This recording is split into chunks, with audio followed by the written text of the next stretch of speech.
Hi everyone, it's Carlene again with another video for my friends at www.FaveQuilts.com.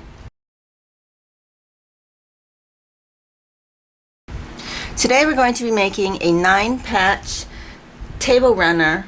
So the supplies that you'll be needing for the cutting part is a self-healing cutting mat, a metal or straight edge ruler, a rotary cutter, and your fabric.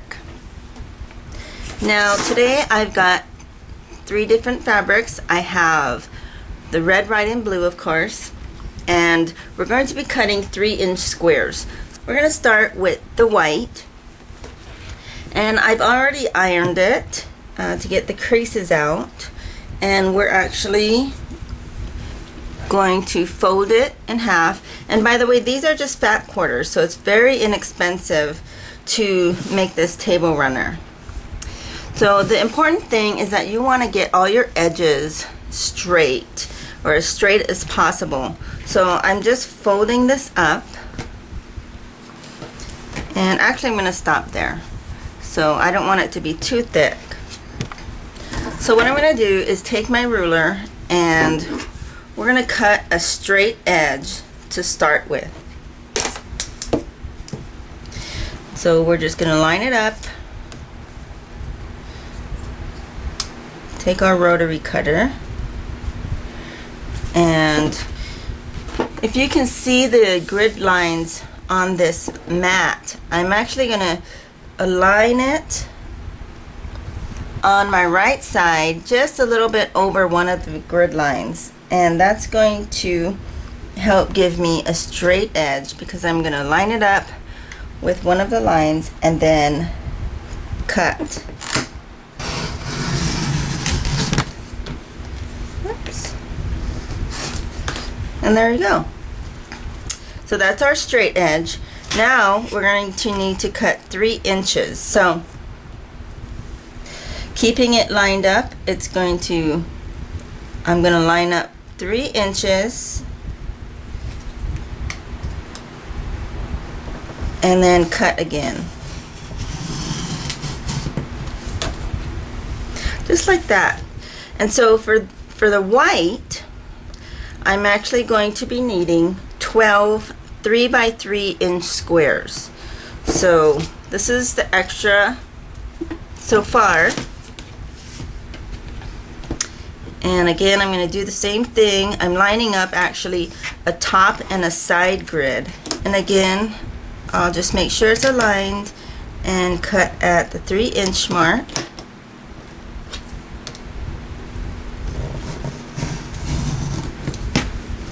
And there you go. So I'm going to cut 12 of these white squares. For the blue fabric, I'm going to be needing 6 of these squares. And for the red, I'm going to need 9 3x3 squares. So I'm going to go ahead and get this done, and I'll be right back.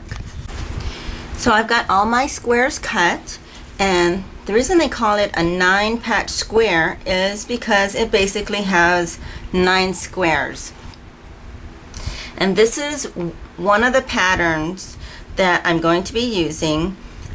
There's going to be 2 patterns like this, and then one pattern is going to go in the middle, and it's going to be a little bit different. It's going to have blue on these 4 corners, white on the middle section, and then a red square. And that's why we have a different number of squares to cut. So the next thing we're going to do is we're going to get these ready for sewing. And so I have some stick pins here, and we're actually just going to flip this one over and align the edges, and then I'm just gonna go ahead and stick I'm gonna go ahead and stick my pins in. Now I'm putting my pins in this way because I'm going to be sewing on this edge, and this will allow me to just pull these out easily. So what I'm going to do is I'm actually going to go by rows. And so first I'm going to sew this one 1/4 inch from the edge. So I've made that stitch line, and the next thing we're going to do is we're going to have to attach this one to this one. So I'm going to flip that one over.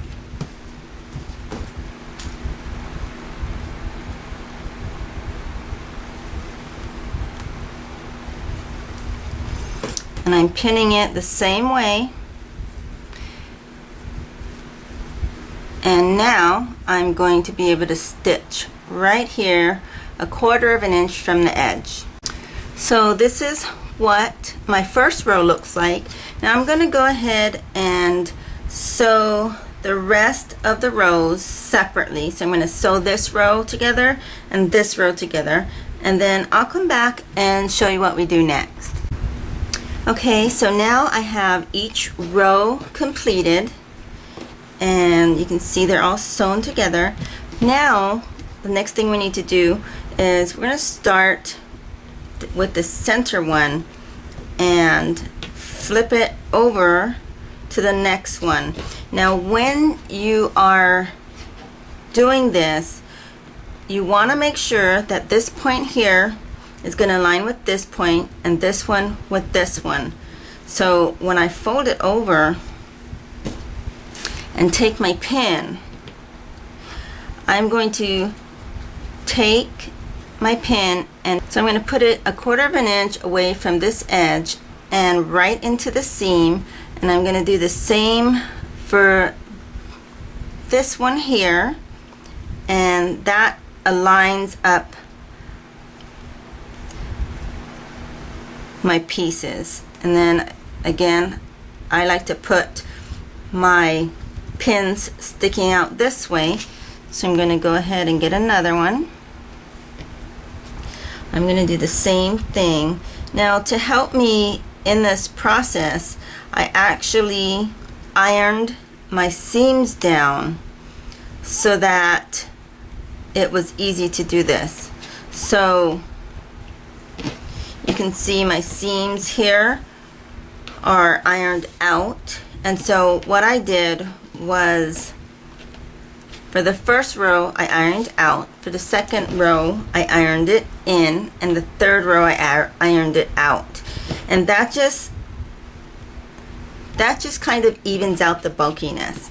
So I'm going to sew this one, and then I'm going to do the same and attach this next piece to this middle blue and white piece. So this is what your completed square will look like when you've got them all sewn together. Now, in order to keep my seams in check, I went ahead and I ironed this seam forward and then this seam inward. So they're going into the middle one. Now you can iron your seams however you want to. You just need to make sure that you're going to alternate them so that the bulkiness isn't all in one place. So that is what you get from your square. Now I'm going to go ahead and sew the two other squares in exactly the same way. So when you get done with your square, you just need to make sure that all the edges are straight, and this one measures 7.5, so it should be a 7.5 inch square.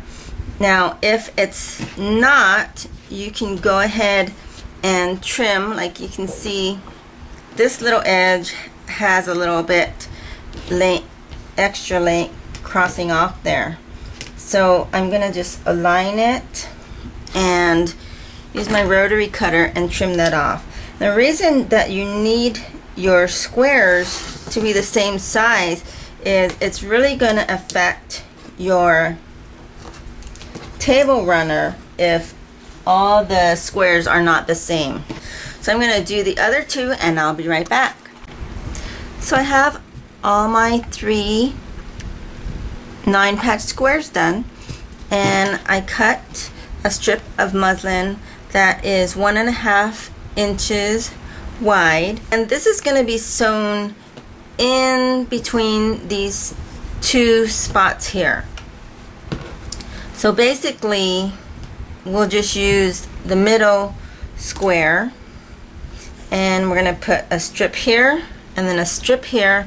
So I'm just going to go ahead and pin this to the two sides,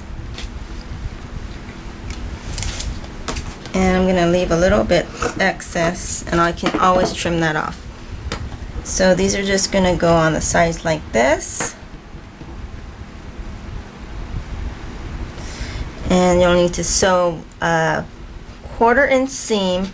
All the seams that I'm using on this project is a 1/4 inch, and most of the ones that you do on quilting projects are the same size.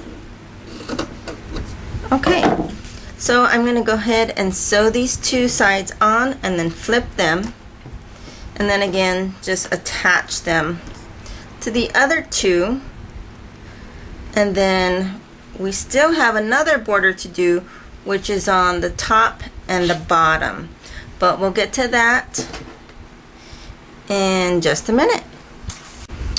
Okay, so my 3 squares are done. I have my border in the center here. Now I'm going to take a 2.5 inch strip, and it's going to be sewn on the top here and one on the bottom using a 1/4 inch seam. Okay, so here is my finished topper. I sewed the top and the bottom border on, and then after that I went ahead and did the sides as well just to finish it off, and then I also turned it over and again pressed the seams, and there it is. So this is the first part of this table runner series, and I will be showing you how to add the batting, the backing, and then finish it off with some seam binding. So thanks for watching, and I hope you join me for the next part.